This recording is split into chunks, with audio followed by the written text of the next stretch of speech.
মাননীয় স্পিকার, কিছুক্ষণ আগে আমাদের সর্বশ্রদ্ধেয় মাননীয় সংসদ আন্দালিব রহমান পার্থ যখন বক্তব্য দিচ্ছিলেন, উনি যখন বললেন যে সংবিধান যারা ছুঁড়ে ফেলতে চায় তাদেরকে স্বাধীনতা বিরোধীর সাথে উনি অ্যালাইন করলেন, ট্যাগ করলেন মাননীয় স্পিকার।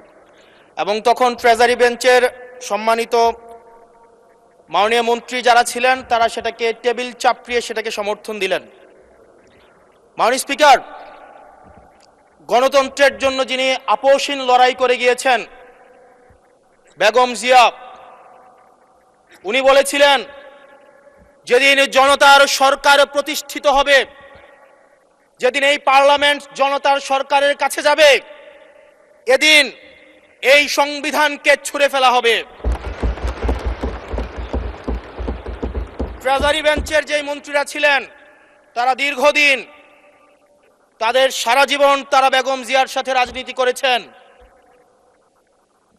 এই সংবিধান ছুঁড়ে ফেলার সাথে স্বাধীনতা যুদ্ধাপরাধীর অ্যালাইন করার যেটার হাততালি তারা দিয়েছেন, সেটির মধ্য দিয়ে বেগম জিয়াকে তারা মূলত অপমান করেছেন কিনা তারা সেটা ভেবে দেখবেন। মাননীয় স্পিকার,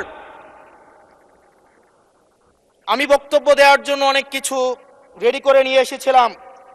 আমরা আইনমন্ত্রী বলেছেন রুশু পড়ার জন্য, তারপরে হবস পড়ার জন্য, মদিনা সনদ পড়ার জন্য পড়েছিলাম, কিন্তু আন্দালিব রহমান পার্থ সাহেব যে বক্তব্য দিয়েছেন, আমরা ক্লাস 8-9-এ যে ডিবেট করতাম সেটি রিভার্টাল দিলে 20 মিনিট সময় লাগবে। মাননীয় স্পিকার, আমি ওনার বক্তব্যের রিভার্টাল দিচ্ছি।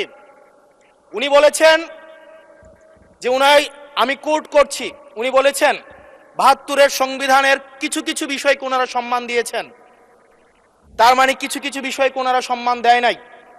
তার মানে এই অভ্যুত্থানের পরে এই সংবিধানের কিছু অংশ ওনারা মেনেছেন, কিছু অংশ ওনারা মানেন নাই। ওনারা কেবল ওই অংশটাই মেনেছেন যে অংশটা ওনাদের পক্ষে গিয়েছে,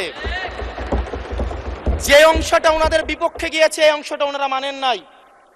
মাননীয় স্পিকার, এই ধরনের প্রকৃতি সম্পন্ন যারা আছে বাংলাদেশের পার্লামেন্ট, যারা দেখছেন তারা সিদ্ধান্ত নেবেন, যারা কখনো কখনো কনফরমিস্ট, যারা কখনো কখনো রিফর্মিস্ট, তারা মূলত অপরচুনিস্ট। এখন আমি সংবিধানের কিছু কিছু ধারা মানব, কিছু কিছু ধারা মানব না। আমি কখনো কখনো সাংবিধানিক, কখনো কখনো আমি অসাংবিধানিক। মাননীয় স্পিকার, যখন ডক্ট্রিন অফ নেসেসিটির প্রশ্ন আসে, মাননীয় স্পিকার, এই এক্সিস্টিং সংবিধান অনুযায়ী যখন 7